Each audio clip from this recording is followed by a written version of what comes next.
កន្លងប្រកខ្ញុំមិនចង់ใจបែបខាងក្រៅមិនចង់ប៉ះពាល់ទាំងវាចាដល់ចិត្តហ៊ានថាគេតាមស្នេហាមិនស្នើសុំទេ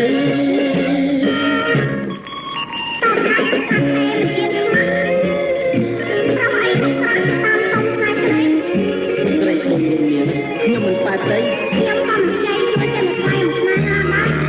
ជុកស្រីជឿក៏ខ្ញុំមិនស្រីដែរអាជាប្រមានបងអាប់ហើយអញតែប្រតែក៏មានបងសាខ្ញុំមានសុំស្នេហ៍ស្រីពីកាលណា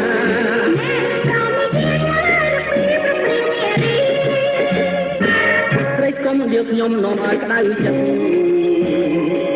បើគុំតែគិតថានាងជាស្រីតែជា